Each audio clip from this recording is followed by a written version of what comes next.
Hey there, everybody, and welcome to the Android Central Podcast. It's episode number 107 for Thursday, August 23rd, 2012. I'm Phil Nickinson. I'm your host for this podcast, and we're doing it like it's the very first time, and we haven't already started it once this evening. So if it's your first time joining us and your first time listening tonight, because you weren't here 5 minutes ago, we do this every week. We talk a whole lot about Android and other stuff, and sometimes sports, sometimes life in general. Sometimes we tell jokes. It's just, it's how we roll. It's what we do. So without further ado, let's get into it, because we got a lot going on. So Jerry Hildenbrand from the site is with us. Hola, hola, hola.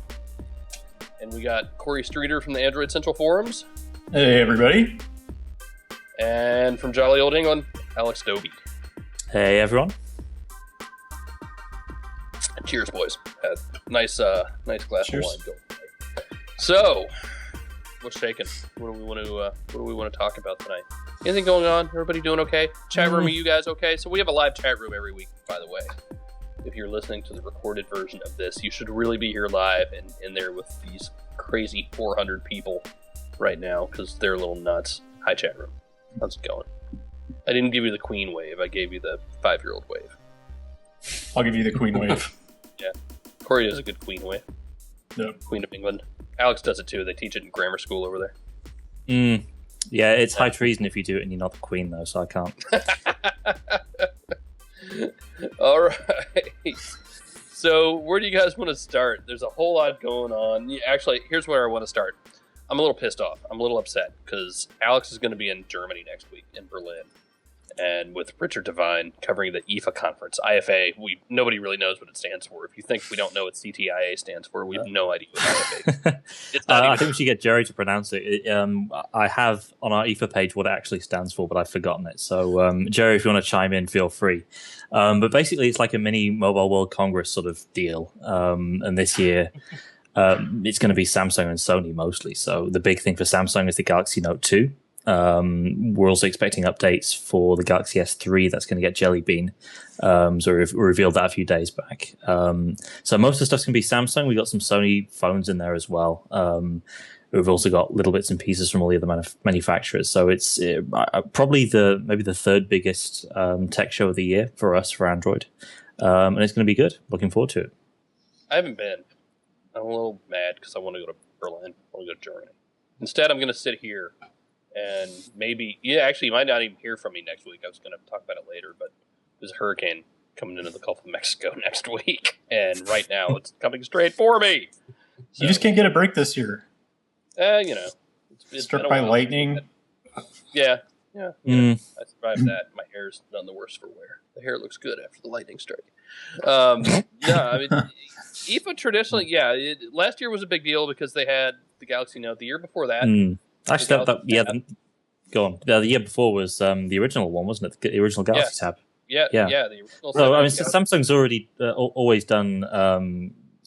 IFA's always been a big deal for them, and I think we're obviously going to get some big stuff from them this year. The weird thing is for me how different the sort of product lineups are for Sony and Samsung. So for Samsung, it's almost a complete mystery as to what we're going to get. We've had this leaked to us. We know that the S3 is going to get Jelly Bean, but we still have no idea what the Note 2 is going to be. We had leaked specs supposedly from some benchmarking app a few weeks back, and that's really all the reliable info that we have. So, kind of interesting that it's still it's only 6 days away at this point. We still have no idea what the Note 2 is going to be all about. Right. It's kind of unusual for Samsung. Not so much recently. Since the Galaxy S3, they've been really, really tight in security.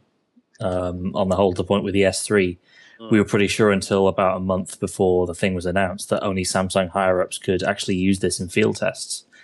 It's going to be interesting. I think it's been a long time, definitely in Android, since we've actually had a device that we know nothing about. This is a high-tier device that a lot of people are looking forward to, and we don't even know what it looks like yet.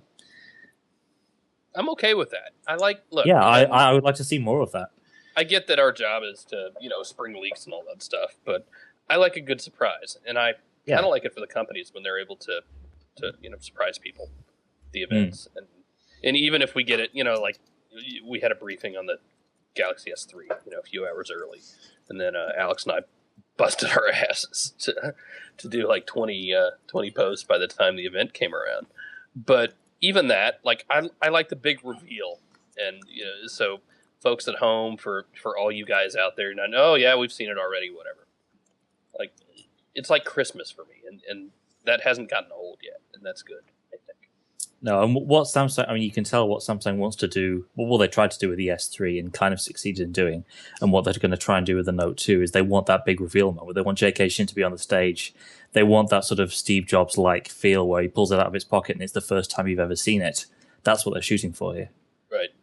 Well, and, I've heard for even people at Samsung, and it depends on what part of the company you're in, I guess, but even a lot of them didn't see it until they were in London, actually see the device. I can believe that. Yeah.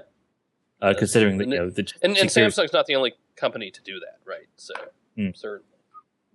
I don't know. I mean, let's talk about the Note 2, because that's going to slide us into, I want to talk some more about the Galaxy Note 10.1. I'm just loving seeing you two excited. You and Alex you all are excited as hell over this thing, and it makes me happy to see. I know, we don't know what it is. It's so rare you get this. The last time we had this was with the S3, and even then, a week before, we had a leak of something which turned out to be the final design. Agree completely, but I'm getting more enjoyment out of the enjoyment you guys are getting out of the way it's being done. Go on, I love it. Well, I'm glad we're entertaining you, Jared. No, it makes me feel good to see people happy. This is great. Cool. Be happy about Android, everyone. I'll shut up now. This hippie moment is brought to you by. It's especially after, because the Note's been kind of a pleasant surprise for everybody, right? And we get so U.S. centric, and I'll be the first to admit that. We're a U.S. site. I live in the U.S. We bring in Alex and Richard in the U.K. because we need a U.K. perspective. We have guys in Canada, but even then, that's still just one half of the world, right? We're not even getting in to the whole Asia market, and they use devices in a different way than we do. You could move me to Bangkok. Sorry, I'll shut up. We could, but I need you out of prison. That's just the way it is. But there's a stylus factor over there that you don't get here, and there's a pen input factor over there. The TV factor as well. I'm reaching out of shot here, but this kind of thing that you get on a lot of phones, especially in Korea. With this TV aerial, that is a big thing over there as well. That's awesome. Pull that out again. Show how big that is. Oh, the antenna. Wow. For those of you not watching the video of this you really didn't think that out of context, did you? I did not see that coming. So yeah, this lets you pick up Korean TV and radio if you're in Korea. The chat room is not impressed by your antenna, Alex, but I'm just saying, if you've ever pulled an antenna out of a phone, particularly out of a Korean phone that might well have been in Korean language mode when you turned it on, you're like, holy crap, what do I do with it now? It's very, very cool. Even if it doesn't do anything in the States, you're just like, my phone has an antenna. Shut up. You almost just pull it out every time you make a phone call and just have this massive air coming out of your ear. That's ridiculous. I would totally do that.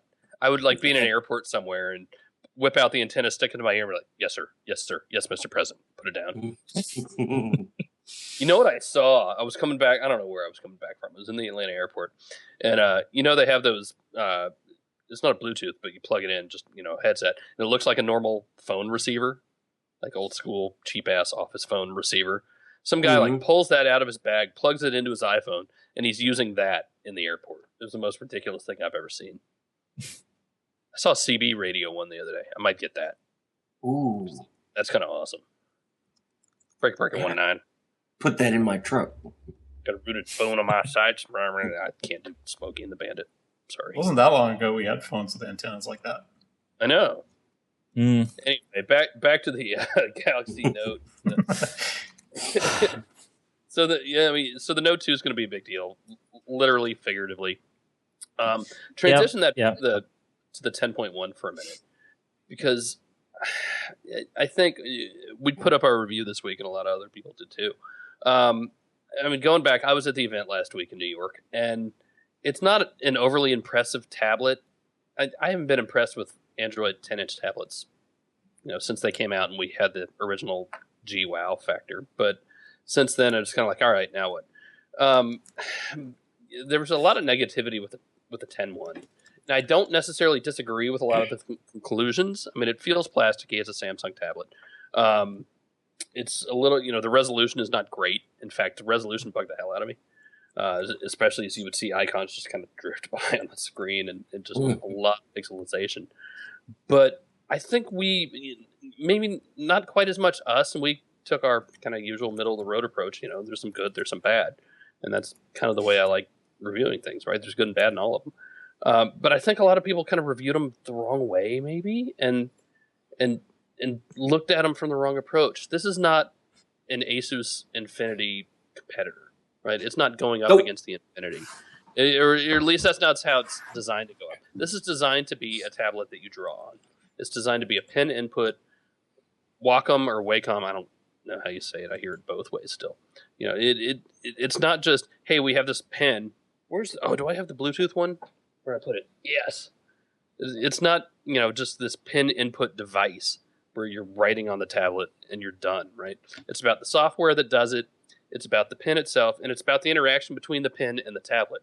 It's not just feeling the pressure from this. It knows where the pen is before you write on it. And that's a big deal, and it's designed around that. So, Jerry, you brought it up, and I haven't gone back and done the research on it, but is that the reason for the lower resolution? The real reason is that it has to be lower res to use the Wacom that's what I heard. That the Wacom digitizer. Yeah, we need to look that up. It's like everywhere I look so far, in 15 minutes yesterday was, I heard that's why. We need to find out. Because it's kind of not fair to the tablet if you're just saying, oh, hell, it's got lower resolution, it's no good. It's older. Why did they do that? Do you know what? We look at it and we see an Android tablet. I look at it and see, this is the first step to an appliance that uses Android to provide a digitizer to use with your pen. Right. This isn't an Android tablet. It's built around the pen and the digitizer. But I understand not everybody's going to think that way, and it looks a whole lot like Samsung's other tablets. So, and the problem is it isn't marketed in that way. It's marketed as a tablet. And to be fair, I didn't think about this till this week, till you and I were talking about it yesterday and the day before, Jerry. And it makes more sense now. And I wish I'd gone into the event last week thinking that. Because, you pick it up, and a lot of it's the same stuff that we saw in Barcelona back in February. A lot of it's new. To be fair to Samsung, they went back and worked on it some more. But do you think maybe part of the problem is just the timing? That maybe if we had this in, say, March or April, okay, maybe without the quad-core CPU, that we maybe wouldn't have had such a hard time in reviews? Do you think it is just too late? If it had come out before the Nexus 7, do you think it would get such a bad rap? No. The Nexus 7 unintentionally screwed every Android tablet maker. Just by virtue of what it is. It's, right. It's the Nexus tablet, and it's cheap as hell. Everybody's kind of screwed for a while. Which is good. That brings innovation. Yeah. So speaking of innovation, that's really good, because see what I'm holding here? This is a pen, and they call it the S Pen, right? So that's Samsung's name for it. And actually, it's not a bad name for these stylus. And you can open it up, and it's got a little mini one, so it's like holding a little gnawed-off pencil. You can keep drawing on it. But can you open that up and take an even littler one out? No, I wish you could. What are the little Russian mirror? Yeah, the doll things. It'll be badass. Troika, I forget exactly what they are. But anyway, this is also a Bluetooth headset. I don't know if you've seen, I think there were a couple hands-ons with them. So they gave these out to everybody who was at the event last week. And we're going to give it away. And I tell you what, we'll give it away in the blog this week. Let's not do it tonight. But so I've tried it out, and it's a good thing. It's a good, stylus type device, because it's a lousy Bluetooth headset. First, you kind of feel like an idiot holding it up to your ear. You're like, hi, yes. That's terrible. Yes. I mean, I might as well stick it in my ear. And you look like Maxwell Smart. You would look less dumb if you just stuck it in your ear and pulled out wax or something. But it's got little speakers and little microphones and little call button. And Jerry says, well, maybe you're supposed to use it for memos. I was like, no, it's a calling device, and it's horrible. The quality, the sound quality is. I called Kevin. He's like, "Who is this? Who is this? Who is this?" It's not good. Could you imagine the people looking at you holding that thing to your ear, thinking you're a nut Exactly. job? I mean, they already look at me funny. So we're gonna give this away, and you have to charge it too. I mean, the cap pops off, and you have Wait a minute, you have to charge the pen? Yes, because it's a Bluetooth headset. Does it have a stand? Okay, yeah, sure. No, I don't think it has a stand. It just has the charger, and then you can replace the nubs. It has like a little metal circle that clamps together, and you can pull them out. And it's a bizarre little thing, and the idea is fun, right? It's kitschy. I get that, but you're just like, hello, I'm talking into my pen. Does it shoot a bullet if you push a button? That would be cool. I mean, it does everything else. Yeah, right. I mean, if they put a laser pointer into this thing, I would totally. Yeah. But so anyway, that's fun. We'll give that away in the blog this week. So that's my thing on the Note 10.1. I'll write some more about it. Look for my column this Sunday. I'm gonna go a little off the deep end, I think. But here's what we're gonna do. Actually, we have sent the Note 10.1 to Leanna from the iPhone blog. And Renee, if you want to chime in here, do so as well, because Leanna uses the Wacom tablets and styluses and all that, and understands the stuff better than we do. And Renee, you do as well. You used them for a long time. Are we starting to make a little more sense now? Yeah, I would use them for about 10 years in enterprise software design, which is as exciting as it sounds. But I mean, you had to use it to move across multiple screens quickly, and it's not a stylus. People think it's just a stylus like the capacitive ones, and it's like you said earlier, Phil. It's completely different technology. It is way more advanced than that, and the Note isn't just a tablet with a stylus. It's a Wacom tablet. It's small and portable. Big difference. It's funny in the comments of our review, and I was waiting to get roasted in that review. To be perfectly honest, between the Verge's review where Neil wasn't that impressed with it, and I get that, and that Android Police review that just went off the deep end. If you say a tablet gives you cancer, A, that's not funny, and B, how do you follow that up? Genocide? Yeah, really. Ooh. What's next? The next bad device you get. I mean, it got attention. And that was the idea, I guess, but whatever. But I was pleasantly surprised by the commenters. I mean, it was people who use these things and I think understand them even better than we do. And that's good. That's the way it should be. We don't necessarily have all the answers. I think we were a little more fair to it from a review standpoint. But, it was interesting reading the comments in the review. And I think I understand a little better after reading those as well. Well, I think it's really going to be good to read what Leanna has to say about it. Mm-hmm. She can tell us if it's a good Wacom digital device or not. And she's a math because teacher. that's the she key. uses it every day. Right. So if it is, then all the other stuff doesn't really matter. Samsung has accomplished what they, I think, set out to do. If it's an awesome Wacom device and it happens to be an Android tablet, that's just bonus. Yep. Right. I'm just going to say I don't think Samsung really knows what they set out to do with this. Probably. I think if they created a great portable Wacom device, it is entirely by accident. Let me tell you that now.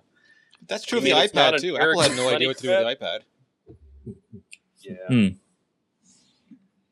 What do you mean? I mean, it's not an arrogant money grab? I wouldn't go that far. I wouldn't go. I just think that they said, "Hey, we got this pen technology. Let's put it in a tablet." I don't think they really thought it through more than that. I just hope they put it in a TV next. But if you look at like Wacom's product line, they've had Cintiq tablets which had displays for years, and they've got a touch Cintiq now, but it's 24 inches. This is a 10-inch version of that. Right. Are you going to go up to your TV and start drawing on it? You just watch me stream. Yeah. My kid does that now. I see. Yeah.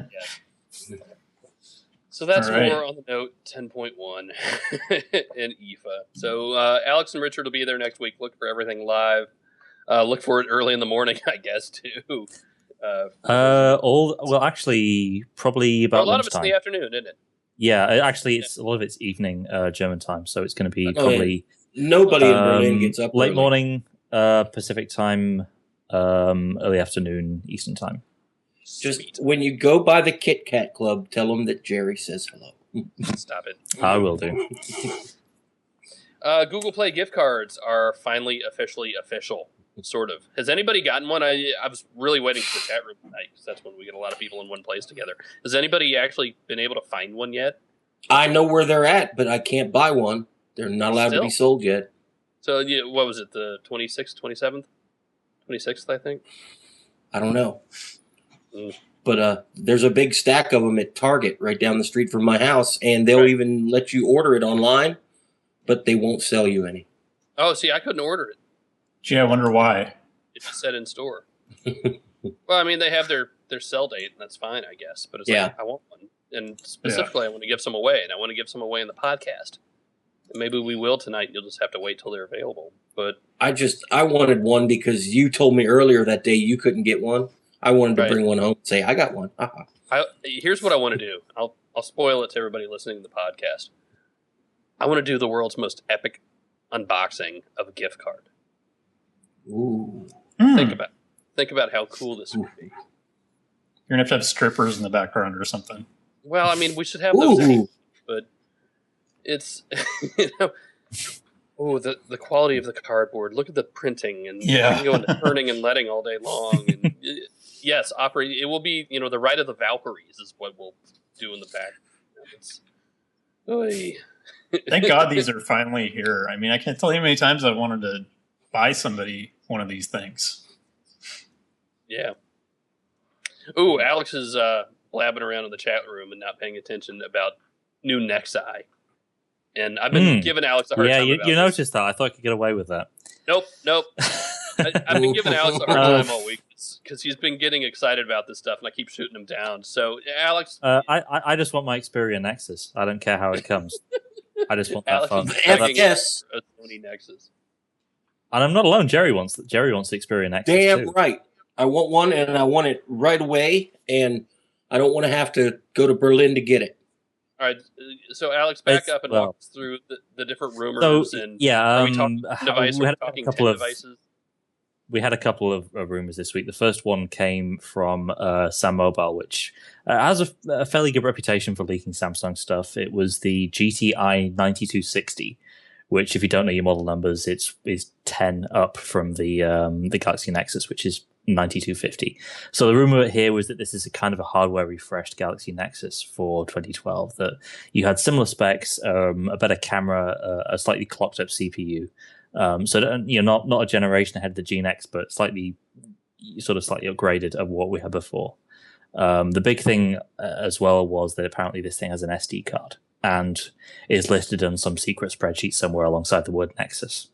And I think me, Jerry, and Phil have been back and forth on this, and we really don't have enough information on this to make any kind of informed judgment. Really, it's like Phil was saying, it's words on a page. We don't know what it means really yet.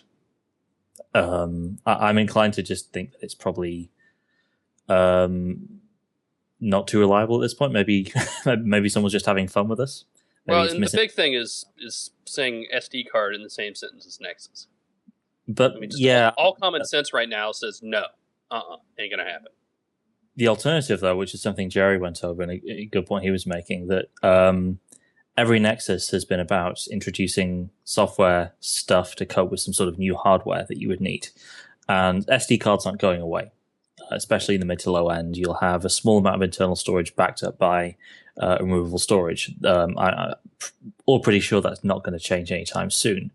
So what if for maybe 4.2 or whatever the next version of Android is, the next big thing, or one of the next big things, is a secure way of handling removable storage so that it works with all the APK encryption and stuff that's in Jelly Bean. And that, Jerry, go through how you explained it to us this week, because I understand it much better. And actually, before you do that, I'm going to show what I got today. See if it'll show up on the camera here. Look at that. Is it in focus? Can you see the number? 64 gig? Oh, it's so 64 gigabytes. I got one of those. We'll put it back in. Oh. Okay, sorry. So, Jerry, you explained to me very simply in a way that even I could understand. Okay. Why getting rid of the SD card support actually broke a lot of things, right? Well, it broke the app encryption. That's a big thing. Google introduced with Jelly Bean. It's a huge thing, but because Jelly Bean isn't on every device, it didn't look like such a huge thing anymore. Gotcha. With an SD card in the phone kind of sometimes, especially, when manufacturers get in there and change some stuff, it doesn't want to install the way the market wants it to install, and it'll try to push it to the SD card. And that really, really breaks app encryption when it's not installed correctly in the place where it's supposed to be. And I say supposed to, that the operating system thinks it should be there, and it installs it to, that encrypted secure partition on your SD card where apps are installed. There's a bunch of technical reasons, and there's anybody that's interested, you can shoot me an email or you can search Google Groups for it yourself. I'll get you a link so you can read all the technical whys, and of course all the users have jumped in, and it's pretty much figured out what's going on there, but it's going to need fixed. And that's what I said to Alex. Well, what if, they want to throw an SD card in a Nexus that's going to run stock firmware to give developers a chance to integrate the SD card back into stock Android correctly with the nice interface. And that makes total sense to me, because they know that SD cards aren't going anywhere. They're not going to get rid of them from all devices, and they need a secure way of doing that if this APK encryption stuff is the way forward. And I'm torn. I think that it's a very plausible idea, but I also, when you introduce an SD card to the picture, you're also introducing paying Microsoft to build a phone and building explain why, though. Yeah. Oh, because an SD card has to be formatted FAT32, so it'll work on all devices, and Microsoft charges you to use that since they invented it. And I've got no problem with them charging to use it. That's the kind of patents I'm good with. They license it out, good for them. But it's also the Nexus One, so right, and it's also inherently unsafe. You put anything on a micro SD card, once I get that micro SD card, it's mine. You can't hide it from me unless you encrypt it with some sort of, PGP or some sort of keyed encryption, which I won't be able to crack. But anything that's just written to the SD card, pictures of, that girl that that you shouldn't have taken, or, something you're trying to hide from your wife or whatever, even more mundane stuff, it's wide open for anybody to take. And it's also that's true whether the card's in or outside an Android phone. Right. Right. It's also a very, very good way to transmit viruses between Windows computers. And that's something that most people don't think about, is removable storage. You go into a secure building, you're not allowed to bring USB drives or storage cards of any sort, because you move them from one computer to the other. It's swapping viruses as well as the files intent. You go into a secure enough building, you're not allowed to bring a camera with you. Right, exactly. Yeah. So, get rid of the SD cards altogether then, and USB sticks and everything else. I would like to see SD cards go the way of the dinosaur on phones. But I think that the whole point of an SD card in that size is that it goes into a portable device, and I think that Google's smart enough, like Jerry was saying, to know that in the mid to high end, that's the place where you're going to find removable storage, and everyone needs to find a way to work, to work well with that. And quite frankly, that was one of the initial things that attracted me to Android over iOS, right? Because I was able to do that. I can store more stuff on my device. I'm not constricted to just what they allow me to use. Sure. So I hope they figure it out and make it work, because I'd like to be able to use it. It's kind of nice having 96 gigs of storage. We're kind of getting off topic here. We were talking about this. So back to the Nexus. Yeah. Nexus. And the three other things that were leaked, we had this Samsung thing supposedly is a Nexus. Maybe it is, maybe it isn't. We have no way of knowing. But the three other things which appeared on a supposed leaked roadmap for a Japanese carrier were a Nexus from Sony and a Nexus from LG, which to me seems a little bit more far-fetched. Yeah. Again, words on paper. But I want both of them. Mm-hmm. Do you seriously see a device coming to market called Optimus Nexus? No. No, It sounds like some sort of robot Roman emperor type figure. No, so yeah, it's easy to put these words on paper, and it could be, Docomo, which I think was the carrier, that they have very predictable model numbers as well, so those could be easily faked. But I think the end of this is just that we don't have enough information to work out what's really going on with this, and hopefully in the next month or so we will. So I guess it's wait and see for the time being. It's never too early to spread rumors. You heard it here first. Well, not first. Something that actually became official this week, and I think this is a bigger deal than people maybe understand, is Nikon has officially announced and will actually sell an Android-powered point-and-shoot phone. The Take my money. S800 Charlie. We've already pre-ordered one. They're $350. So we're not even going to mess around with the review unit. We're just going to buy the damn thing and play with it and see. So, I mean, a couple things to look at, right? One is how it serves as a camera, and that's probably the more important of the two. The other is how the Android interface is implemented and how good it is. I'm a little worried. I don't mind saying I'm a little worried because we see what looks to be a traditional home screen with just icons on it, right? And we don't, I need to go back. I think Engadget had a hands-on video. I need to go back and watch that again. But I'm not sure a traditional Android experience is what I want to see on not necessarily just a camera, but anything that's not a phone. I mean, we've talked about this before. Right? When you look at the Kindle Fire, that's the way I want to see things done. I want to see things done differently and a little work put into them. I'm just not sure, a home screen and app launcher experience is the right way to go about it. Now, that said, that takes work and money to do, right? And experience. And that was something I hadn't thought of. JBQ from, Google, John Baptiste, who basically runs the AOSP or is in charge of pushing out the files, right? Or keeping track of them. Commented on a Google Plus post of mine where I said, if you're worried about the fact that this is running gingerbread, not ice cream sandwich or jelly bean, you're missing the point. I think you're very much missing the point. It's not about, bleeding edge, brand new. And he says, look, there are, what did you say, Jerry? 140 million lines of code? 40 million lines of code? There's 40 million lines of code. 40 million, yep. Many, 40 million, whatever. At the same, at that point, it's the same thing. But, they don't have the experience of dealing with Android.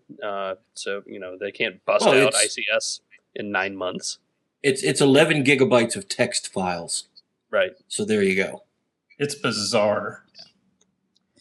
What? The whole thing. I mean, it looks like that. What I was thinking though is maybe this is targeted, although it looks like some pretty consumer oriented apps on here, but maybe it's targeted to like businesses with insurance adjusters or people that go out. Yeah. So that type of thing versus it's all about the sharing. Yeah.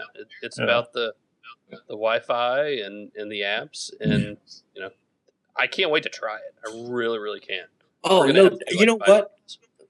That sucker needs to be on Google Play with a big Google Plus logo on the front. Just call it the Google Plus Cam.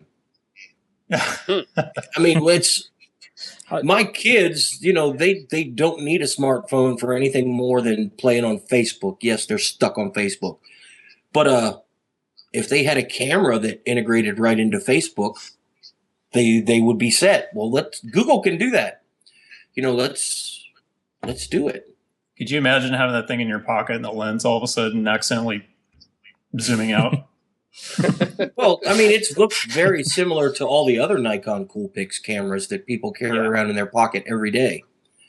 I just the next person that I hear yell at me and say, "Well, it's only got gingerbread on it." You go run out. You need to sell all your cars because they're running old versions of the Linux kernel in their electronics. This is an appliance. This is not like the Note 10.1. It's a single function device is the point, right. Isn't it? It's a camera that uses Android to share your pictures and whatnot and transfer them over Wi-Fi or Bluetooth or, in the chat room. It uses Android to do camera things. Yes, that's it. Exactly. And this is what Android was all about, right? It's kind of cool starting to see some of this come to market. You can create these kinds of things with it. That's the best part. When people are, sweet, it runs Android, but it's an older version. It sucks now. Yeah. All I care about is that Nikon has a really good app that shows, it's a point and shoot. So it's not going to be like there's a lot of exposure information and stuff you can edit. But give me a nice screen that shows the live view with all the information I want there with touch controls, and they've got a hit on their hands. And have a good lens on there. Oh, it does. And make it handleable. Right. So, and that's all that really matters, right? Right. You're taking pictures. And here's an ice cream sandwich on it. And Angry Birds. Don't forget Angry Birds. Yeah. It's going to need Angry Birds. I got my Nexus 7 for that. Well, it's got the Google Play Store on it. You I know that was actually really surprising. Yeah, that's a big deal as well. Well, it is, but so many apps are slowly not supported anymore, right? So it'll be interesting, like just how much you can really do on that thing. Right. Yep. I mean, I probably left Play out of there myself. No, because once you say it has apps, then people are excited. And I get you're not going to sit there playing a game on a camera, are you? That's not going to happen. Right. Well, some people might. Somebody's going to download something to that thing, and it's going to break it, and they'll have a return on their hands. Oh, sure. Because they'll be complaining because it doesn't perform right or whatever. I don't care if it runs Cupcake, as long as Nikon has nice software to take images and do light edits to images and then share it wherever you want to share it. Yeah, if we had something that would, for live events, if we could have something that would just directly enable us to take pictures and then have them live logged immediately. You imagine with the kind of software that's backing this up through Android, that wouldn't be too difficult to do. That's the kind of thing that I think is in the future of this sort of product. Yep. Mm-hmm. I'm excited. We don't know when it's coming yet. B&H has it up for pre-order. I think it said 7 to 10 days. I need to go back and look. In fact, I'll do it right now. Yeah, we're going to try and track it down at IFA. Maybe we'll see if they're there. So that's cool. I'm excited about that. The other fun thing we did this week, and I sat up till like 1 in the morning the other night trying to download the ICS update that leaked out for the HTC Thunderbolt. Yes. The HTC Thunderbolt, which Steve Wozniak said was one of the worst devices he's ever purchased, and I said, "Hey, it kind of fell apart on me too. How about that?" And by the way, every other Android blog out there that picked up that story, you're welcome. It's is it the worst device I've ever used? I don't think so. It's I've just never had a phone fall apart like that, and I actually I told people at HTC that. Months and months and months. God, I forget what year it was. Must have been last year at some point. But I said, look at this. I've never had a phone do this before. And I get that I can be a little rough on phones, but I've never had a screen go that bad. I've never had stuff peel off a kickstand and just weird things. So when I say it, it's bad. And look, the battery life, it was never good, but we kind of knew that it was the first LTE phone. So I get that, right? I might actually give it a pass on that, but it doesn't change the fact that the battery life sucks. So, watch the video right now. That's rough. But the ICS update. So we finally got it downloaded from Team BAMF, leaked it out, and it's not a bad update. I tell you, once it's settled down from being flashed on there, it's a little quicker than I thought it would be. It's not the worst thing in the world, and it's still Sense. It's still a lot of the good Sense tweaks that I like. What is it? Sense 3.6. So it's not up there with the HTC One phones, but it's still got a lot of the stuff. Now, if you're watching it on the video, it's not that slow. That's our video that's translating a little slow on here. But it's not a bad update. So if you're still using the Thunderbolt, hey, kudos, right? And I get that people need to use phones throughout a contract, and we are a bad example of that. But there are some good things coming to you, and kudos to HTC and Verizon for putting the time and money into it. Well, now that you've said that, I'm gonna. I can't let's go past this. If you're still using the Thunderbolt, don't take this OTA the first time you see it. Really? Go into the forums, read. Let the guys who know how to roll back take the OTA. And the only reason I say that is HTC is already on record saying that phones with this hardware inside cannot run this software to their liking. They killed it on the Rime and on the Desire C and on the Desire HD and on the MyTouch 4G. They're putting it on the Thunderbolt, probably at Verizon's insistence, and good for HTC. I mean, you got to do what Verizon says. They're your real customer. But just wait and see. There may be a lot of things that you're going to have to, not like for a while. And if it's a bad update for the first month, you wait until round 2 comes out. It is kind of weird. It is kind of weird they said that, and then right. That's my word of advice is to wait. And if you see in the forums that everybody says it's great, then ignore me. Jump on it. Well, somebody has to be first. I think the issue with the second gen Snapdragon stuff for HTC was the fact that they couldn't, the way they had certain devices set up, they didn't set the system partition or one of the partitions to be large enough. Right. So I guess maybe for the Bolt they did because they had so much bloatware in there in the first place that they had to make the partition bigger to begin with. Well, it's number of partition sizes, and the Bolt is borderline. They're all borderline. I mean, the Vivid was borderline, and it turned out okay. So, well, apparently for the Desire S and the Rime, I think they're doing the same things they did for the original Desire. They're having an RUU which wipes it and does some magic behind the scenes. Right. And there's a bunch of disclaimers when you install it. We're hearing so, and that's good on them. I mean, that's the way to do that because they don't have to do that. Right. So that's that. That was actually kind of fun to do. It was fun sitting up late at night. My wife's like, "What are you doing? Come to bed, baby. I got to flash the Bolt." What? Don't worry about it. Bed. So that was cool. I tell you what else I've been doing the past 2 weeks is just wasting a lot of time. If you haven't played it yet, Jetpack Joyride is finally out on Android. Though it's Amazon only. I hate that. Yeah, is that as fun as it looks? Because that's what stopped me from getting it. Is Amazon? I've been playing it for a week. I put Amazon back on there just to do it.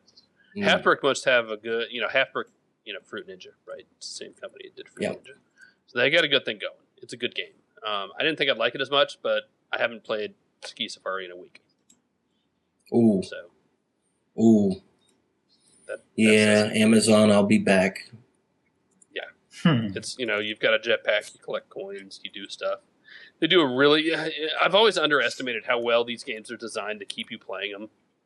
Because you have these, little missions. With each mission, you gain stars, and with each, round of stars, you go up a level and you get more coins, and it's very cyclical. And so I'm on I beat all the levels the first time around. I'm on the second time around now with new missions and new whatever, and it's fun. I like it. I'm playing it on the Nexus 7. I played it on the Galaxy S3. I like it on the bigger display. It's a fun game. I love the one touch, one control design that's there. That's what I really liked about that skiing game. Is there's no, some games you need. Yeah, I don't like D-pads. Right. I don't like extra buttons. You just touch the screen to go up and down.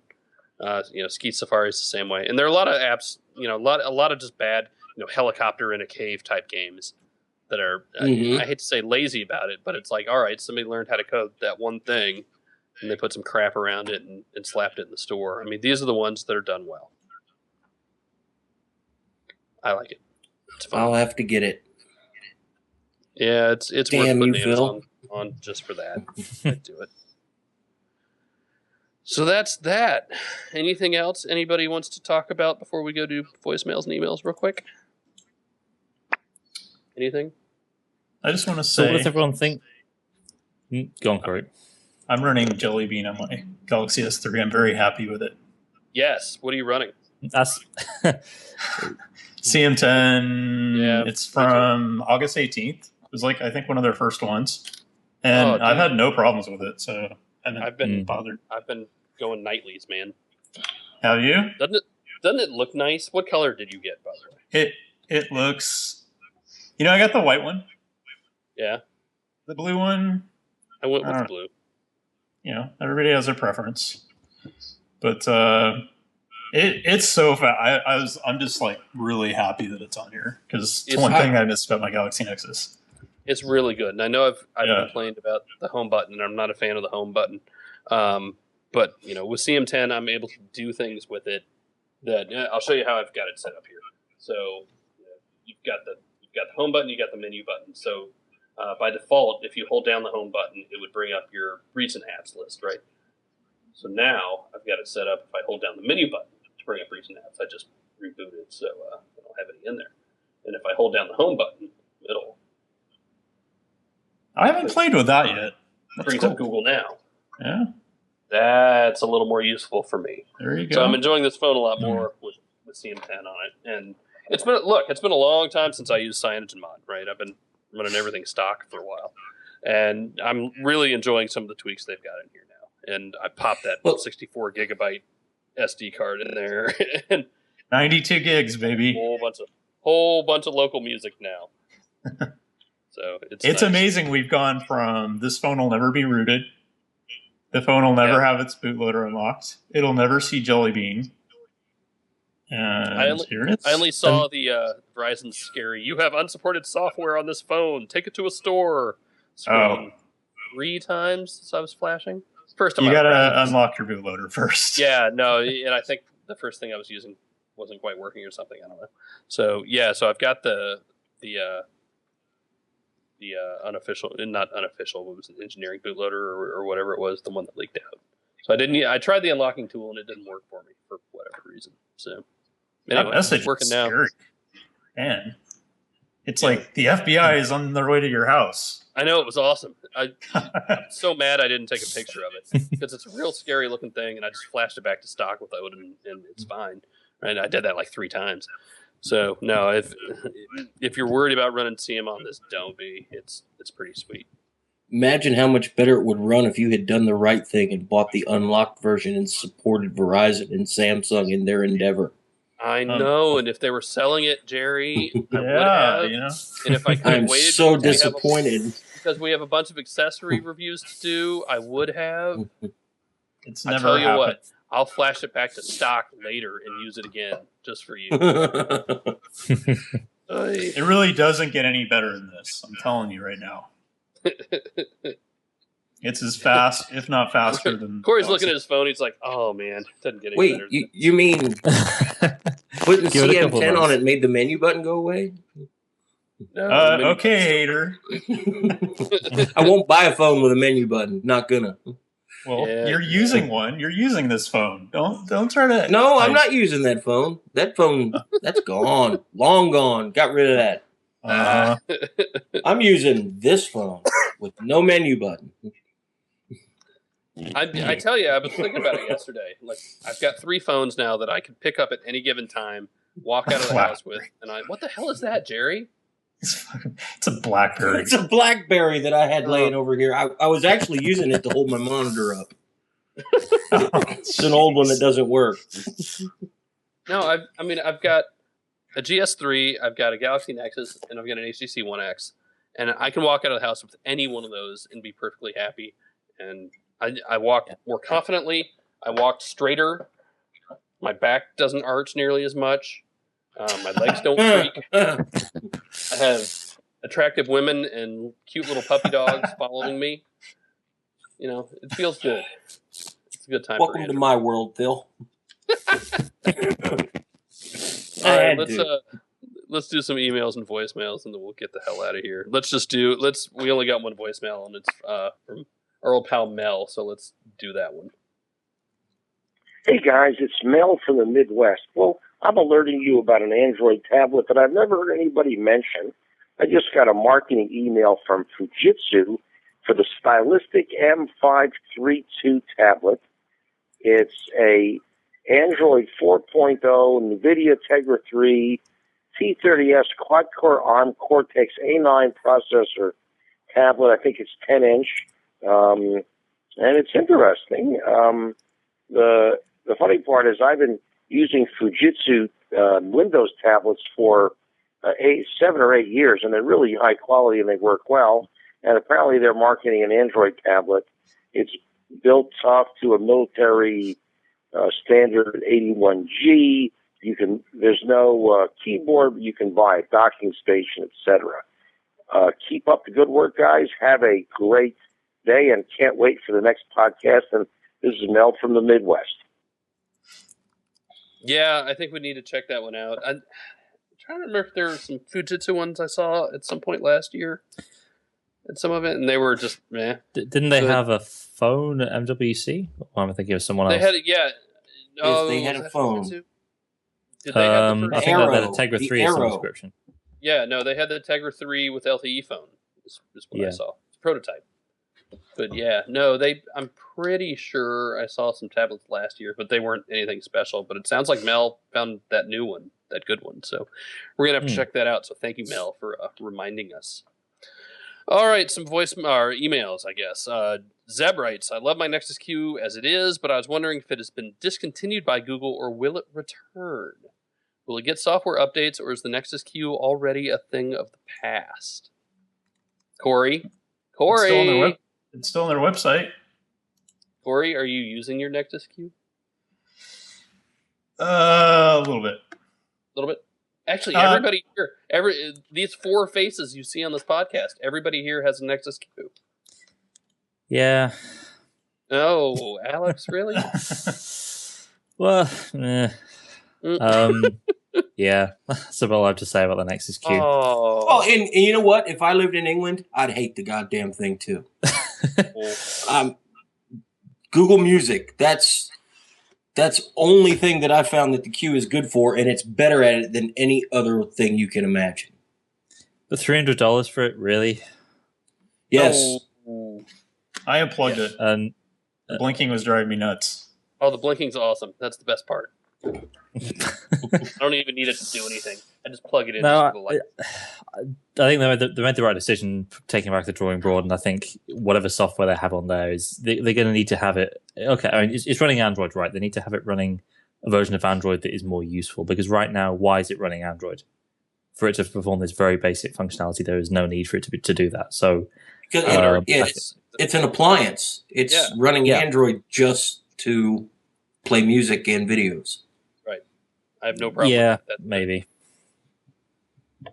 You get a Sonos I think it's wasted potential having this thing with Android that connects to a screen that you can't do anything with but connect to Google services, and I don't think there's a market for that, especially not outside the US. And I get said, it was kind of cool. It's kind of cool to be able to like access all the movies and music that I've purchased through Google, and I watched a movie the first night I got it. It worked really well. So it does what it's supposed to do. I've been using awesome. it every night to stream YouTube videos for my kids. So we've been watching like old Muppet Show stuff while they're eating dinner.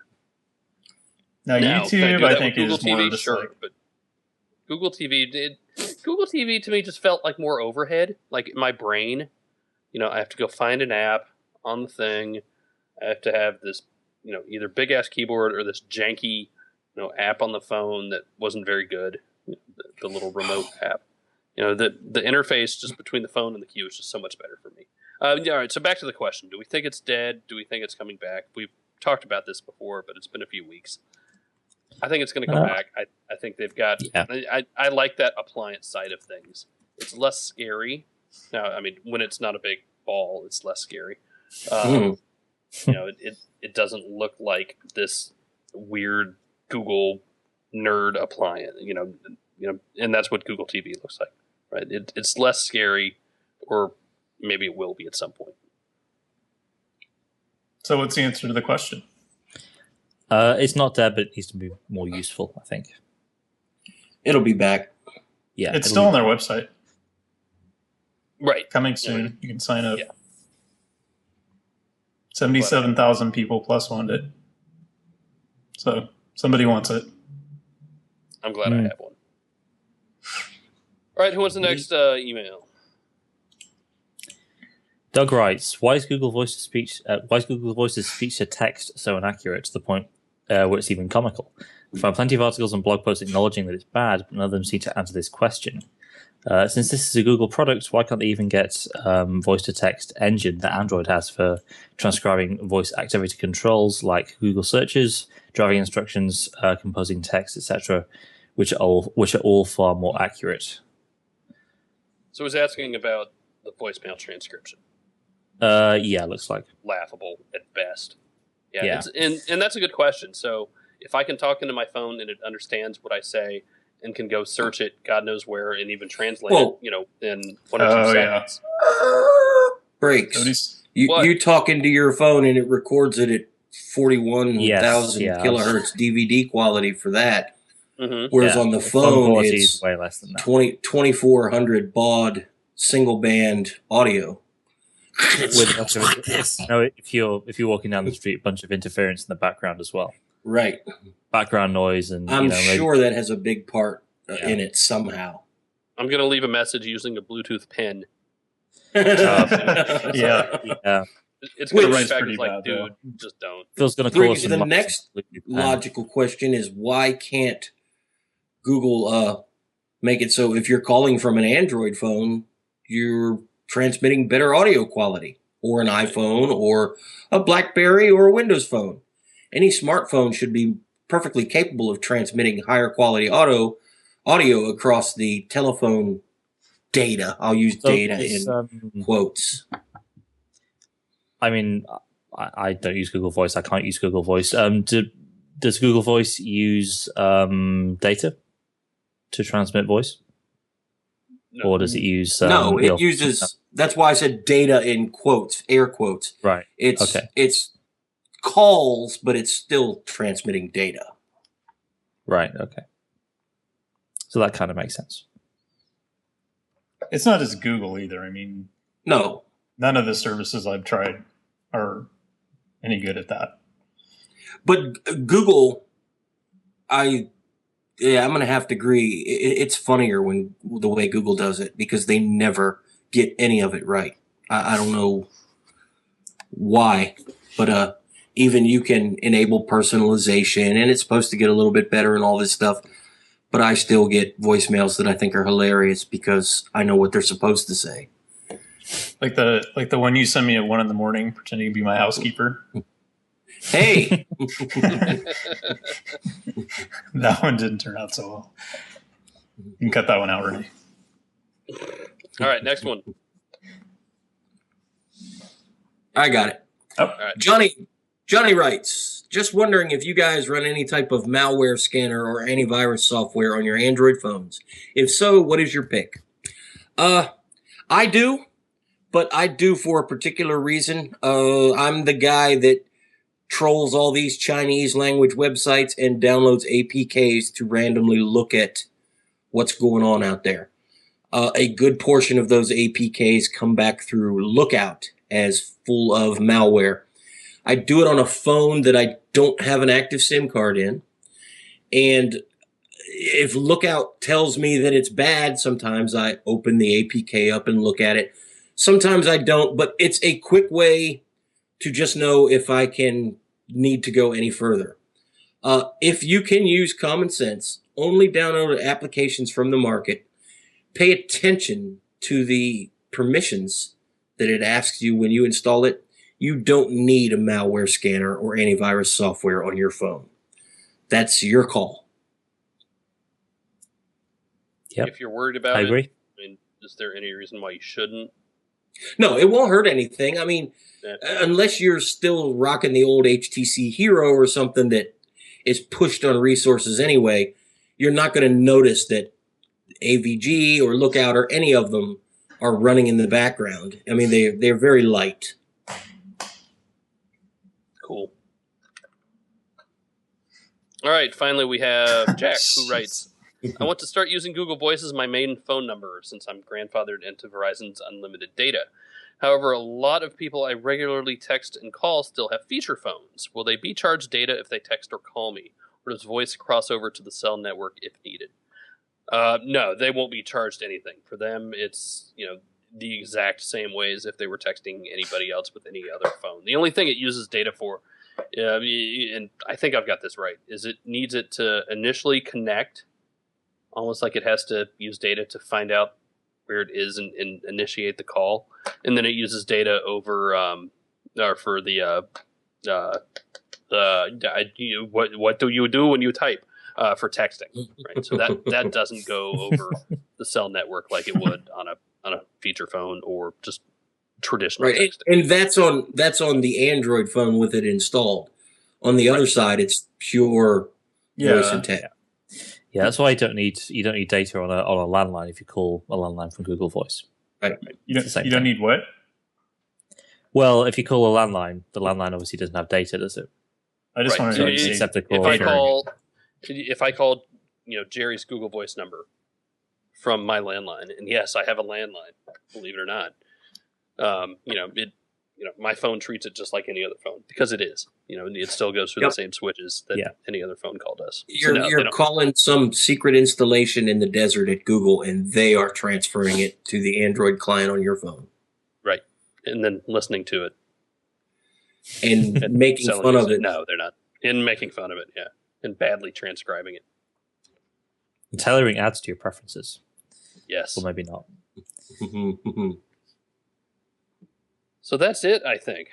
That was a rather fun podcast, if I do say so myself. I like to hear Alex say dater. Dater? Dater. Instead of data. Dater. Didn't even know her. Bada boom. Phil Nicholson, ladies and gentlemen. You can email us at podcast@androidcentral.com. You can get us all on Google+. And you know why I brought that up. Here we go. Yeah. I was thinking about it. You can't really call them vanity accounts because they're vanity. No, you totally can. I'm calling them vanity. No, you can't because Google tells you what you will have. So you can now go to google.com/plus Android Central to get to us easily. Or, for instance, me plus Phil Nicholson, because I got one too. So they're rolling that out. Hopefully everybody else will get them soon. I mean, the big question is what happens when, Jack Smith, of which there are 5 million, what do they get? But right now, Google is telling us what we get. Damn it, we're going to like it. So, plus Android Central, plus Phil Nicholson. Search for everybody else's name, Jerry Hildenbrand, Marie Streeter, Alex Dobie. That's right. We're all there. Hey, look, it's me. Renee's showing me. There I am. You can get us all on Twitter at Android Central, at Phil Nicholson, at GBHIL for Jerry, at C Streeter, and at Alex Dobie. But most everybody's on Google Plus now because it's cooler. And it doesn't screw developers because it doesn't really let them do much anyway. Anywho, as we are every week, we are brought to you by shopandroid.com. You can call 888-468-6158. Haven't yet, go get your Android Central t-shirt because it's the best damn t-shirt you will ever own, ever. In fact, buy 2 just in case. Somebody might come to your house and steal one. They're that good. If you buy 2, you can wear one while you're washing the other. Boom. That's right. That's important.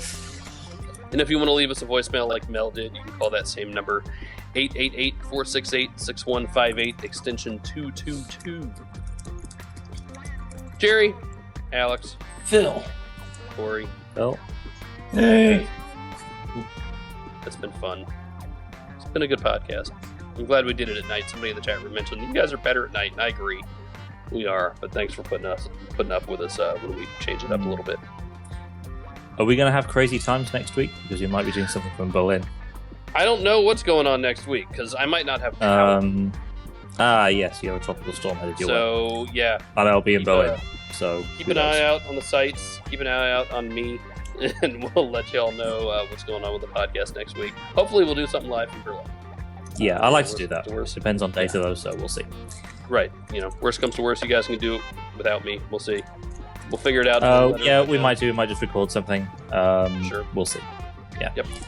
Chat room, thank you guys. It's been fun. And yes, I'll give away the Bluetooth pin here in 1 second. So, chat room. The chat room is so fun. They are. I love those guys. You're really missing out if you don't try. Yes. Do it. Do it. All right, everybody. Catch you next week. I hope. See ya. Later on. Bye. Bye. We'll add music afterwards, so it sounds more impressive. I know. Music's better. Everybody calls it porn music. I just love a wah pedal. I'm a sucker for good wah wah. That's me.